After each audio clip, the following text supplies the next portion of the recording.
Ονομάζομαι Δημοσθένης Λιμπέρης και είμαι ιδιοκτήτης της Κάισα Ηλιούπολης. Το φυσικό κατάστημα είναι Κάισα, γιατί ανήκουμε στην αλυσίδα των καταστημάτων της Κάισας, και το Avalon Games είναι η ηλεκτρονική ονομασία του καταστήματος για αγορές διαδικτυακά. Το κατάστημα το άνοιξα το 2011, είναι franchise, είναι ατομική επιχείρηση, το έχω ανοίξει εγώ προσωπικά. Έχω πάρει την άδεια της Κάισας για να φέρω την ονομασία Κάισα, που είναι και ο συνεργάτης από τον οποίο προμηθεύομαι όλα το εμπόρευμα που έχω στο κατάστημα.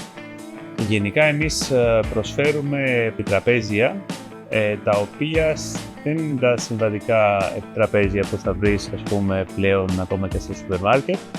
Συνήθως είναι κάποια επιτραπέζια τα οποία βοηθάνε με κάποιο τρόπο στις μικρές ηλικίες να αναπτύξουν κάποιες δεξιότητες, δηλαδή πιο πολύ στρατηγική, αναλογίες, υπολογισμό ρίσκου, πράγματα τα οποία σαν concept είναι λίγο πιο δύσκολο να τα μάθεις άμεσα στα παιδιά, αλλά είναι πολύ εύκολο να τα μάθεις έμεσα.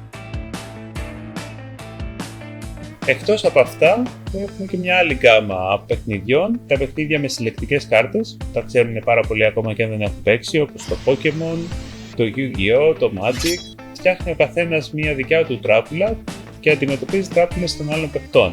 Και ένα άλλο μεγάλο κομμάτι προϊόντων που παρέχουμε είναι τα παιχνίδια στρατηγικής πιο καθαρά με μινιατούρες, στην οποία ο κάθε παίκτης φτιάχνει ένα δικό του πρακτικά στρατό, σαν να λέμε τα στρατιωτάκια τα παλιά, αλλά τα οποία θέλουν και μοντελιστικό βάψιμο και κόλλημα και όλα τα κομμάτια ενός μοντελισμού, με βιβλία κανόνων και με ζάρια και στρατηγική να αντιμετωπίσουν το στρατό που έχει φέρει άλλος παίκτης.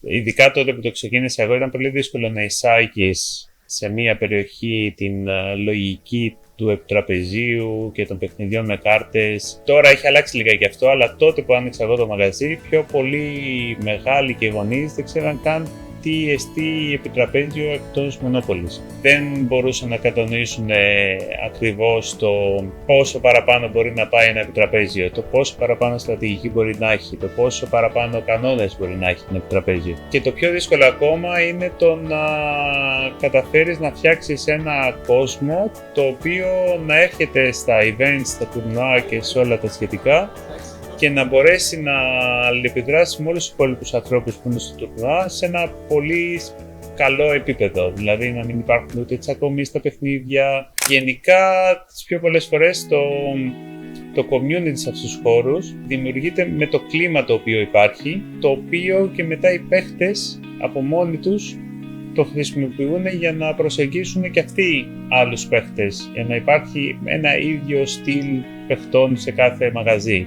Εγώ είμαι αρκετά ευχαριστημένος από τους πελάτες μου και αυτούς που παίζουν εδώ στα τουρνουά. Πλέον κάποιους τους ξέρω και πάρα πολλά χρόνια, όσοι γνωρίζω δεν είναι ακόμα παιδιά και τώρα έχουν γίνει οικογενειάρχες πρακτικά. Με το δικό τους τρόπο προσπαθούν να περάσουν αυτό το πράγμα και στα παιδιά τους και πιστεύω ότι έχει πολλά να προσφέρει σε μια κοινωνία, ένα κατάστημα σαν το δικό μου, ώστε να μπορεί κάποιος να πάει κάπου, να συναντήσει ανθρώπους, να ξεφύγει από το ηλεκτρονικό, το social και όλο αυτό το κομμάτι και να έχει πραγματικό social από κοντά και να μιλήσει με κάποιον άγνωστο και να περάσει και καλά.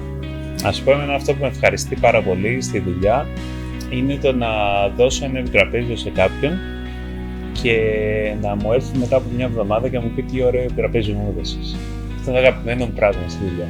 Και αυτό το να βοηθάω με το τρόπο του μαγαζιού κάποια άτομα τα οποία πολλές φορές είναι πολύ δύσκολο να κοινωνικοποιηθούν, να βρεθούν με κάποιους άλλους, γιατί είναι λίγο περίεργοι, λίγο πιο nerds και όμως εδώ μπορούν να βρούνε μέσω του παιχνιδιού τους άτομα τα οποία να μπορέσουν να τους καταλάβουν και να κοινωνικοποιηθούν και να είναι μια χαρά και να μην νιώθουν σαν εξωγήινοι. Δηλαδή αυτά είναι τα πράγματα που εμένα με χαροποιούν πολύ και θεωρώ ότι μου δίνουν ένα κίνητρο σε αυτό που κάνω.